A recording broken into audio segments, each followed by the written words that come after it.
شیخ الہند صاحب نور اللہ مرقدہ ہمارے دارالعلوم دیوبند اور وہاں کے علماء اور مشائخ، ان کی گرفتاریاں ہوتی رہی، بہت جیلوں میں رہے، سب سے اخیر میں مالٹا کی جیل میں تھے۔ ہماری جماعت جب وہاں گئی تھی یورپ کے علاقے میں، اور تو مالٹا ہم کو بالکل برف میں چھپا ہوا، اور اس زمانے میں سخت سردی،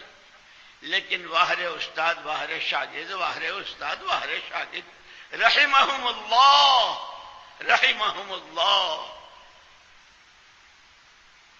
حضرت اس جیل خانے میں تھے، حضرت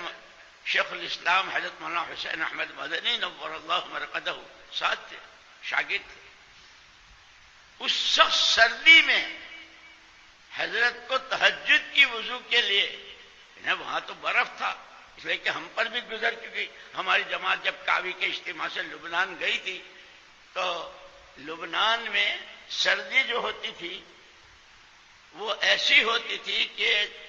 جہاں وضو کرتے تھے تو اس کے پائپوں میں برف جم جاتی تھی۔ ہمارا ایک ساتھی، اللہ اس کو غریق رحمت فرماوے، سب سے پہلے اٹھتا تھا، گھنٹے ڈیڑھ گھنٹے پہلے، اور پانی گرم کر کے ان پائپوں پر ڈالتا تھا تاکہ وہ برف پگھلے، اور اس سے ہم وضو کرتے تھے۔ خدمت کرنے والوں کی تو اللہ پاک ہی، اسی لیے کہتے ہیں عبادت سے جنت اور خدمت سے خدا ملتا ہے۔ حضرت مدنی نور اللہ مرقدہ ساری رات بلب کے نیچے لوٹا لے کے، اس کی گرمائی سے جتنا بھی پانی کی ٹھنڈک دور ہو۔ خیر، قصہ مختصر ہوتے ہوتے ہوتے حضرت کے لیے یعنی بہت سارے ٹارچر کیے گئے، بجلی کے تار اور کیا، لیکن اخیر میں پھانسی کا حکم ہوا۔ جب پھانسی کا حکم ہوا تو جتنے خدام تھے اور جتنے چاہنے والے تھے وہ تو خوشیاں منا رہے تھے اور مٹھائیاں تقسیم کر رہے تھے کہ ساری عمر کی تمام تر کاوشیں، ساری عمر کے تمام مجاہدے اور ساری تکلیفیں، کہ نبوت کے بعد سب سے اونچا درجہ شہادت کا، کہ آج وہ ہمارے حضرت کو پھانسی پہ لٹکایا جائے گا۔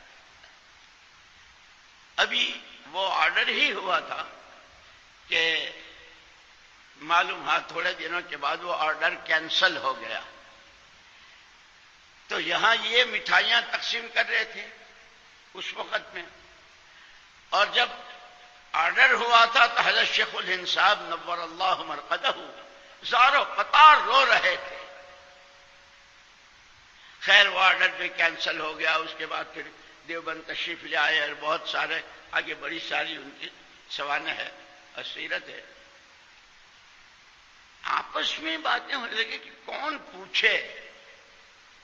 پوچھے حضرت سے کہ ہم تو مٹھائیاں تقسیم کر رہے تھے اور آپ رو رہے تھے، کیوں؟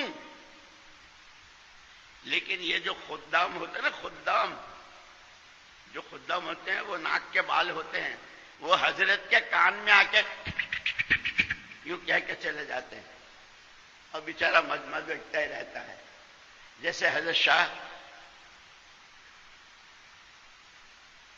باقی باللہ صاحب رحمۃ اللہ علیہ کے یہاں روزانہ کا معمول تھا، مہمان جو آتے تھے تو ان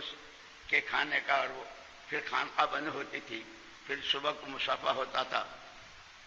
رات کو کچھ لوگ آئے ایسے وقت میں کہ خانقاہ بند ہو چکی تھی، کھانا بھی ہو چکا تھا۔ کچھ لوگ آئے، ایک بھٹیارے نے، جو سامنے بھٹیار خانہ تھا، اس نے دیکھا کہ حضرت کے مہمان ہیں، یہ مہمانان رسول خدا قدر کرنے کی توفیق دے، اور ان کے پاس جو نعمت ہے ان کو اس نعمت کی قدر کی توفیق دے۔ اس بھٹیارے نے کہا کہ مہمان تو حضرت کے ہیں، وہاں تو سب ختم ہو چکا ہے۔ اس نے بھٹیار خانہ کھولا، تنور جلایا، روٹی لگائی اور سارے مہمانوں کو کھانا کھلایا۔ حضرت کا معمول تھا کہ آنے والوں سے پوچھتے تھے بھائی کب آئے تھے، کب پہنچے، اب جا رہے ہو مسافر کر رات کہ تم آئے تو اس وقت تو تمہارے کھانے کا کیا ہوا؟ تو جو سامنے بٹیارے نے ہم کو کھلایا، بھائی بلاؤ اس کو، بٹیارے کو بلایا، بھائی تو نے میری وجہ سے، یہ جو نسبت ہوتی ہے نا نسبت، اب آپ حضرات تو علماء کرام ہیں اور سب ماشاءاللہ، اور لوگ بھی جو ہیں بار بار سنتے رہتے ہیں، نسبت پتھر کی اگر راستے میں پڑا ہے تو روڑا ہے، اور وہ وہاں سے ہٹ کے مکان کی دیوار میں آ جائے تو مکان والا اس کو ہاتھ نہیں لگانے دے سکتا، اور مکان سے نکل کر مسجد کی دیوار میں آ جائے تو سارا گاؤں جان کو آ جائے گا، اور اس مسجد سے نکل کر بیت اللہ کی دیوار میں آ جائے تو پتھر وہی ہے، نسبت کے بدلنے سے قیمت۔ بھائی تو نے میری وجہ سے مہمانوں کا اکرام کیا، مانگ کیا مانگتا ہے؟ جیسے حضور اکرم صلی اللہ علیہ وسلم نبی صحابہ کو،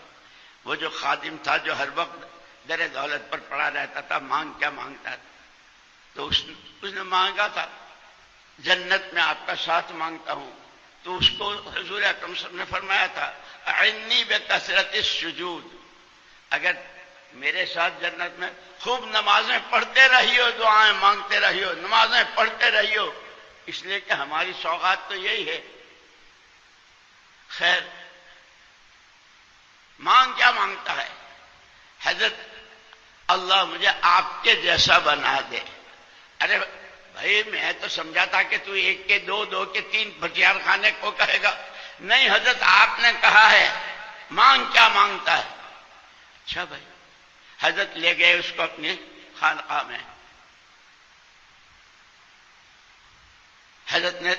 بہت بڑے علماء کا مجمع بھی باہر بیٹھا ہوا تھا، لوگ حضرت کے پاس آتے تھے، انتظار، لوگ سوچنے لگے اس بھٹیارے کا کتنا بڑا حساب ہے جو چپتا ہی نہیں ہے۔ حضرت اس کو اپنی خانقاہ، اپنے اس خاص کمرے میں جہاں اوراد و وظائف، توجہ ڈالی تو ایسی کہ جب دونوں باہر آئے تو لوگوں کو پہچاننا مشکل ہو گیا کہ باقی باللہ کون اور وہ بھٹیارا کون۔ لیکن جہاں حضرت باقی باللہ سالوں کے مجاہدوں اور قربانیوں کے بعد پہنچے، یہ گھنٹوں میں برداشت نہ کر سکتا، غش کھا کے گر گیا، تو معلوم ہوا کہ یہ تو ہے فانی فی اللہ اور وہ ہے باقی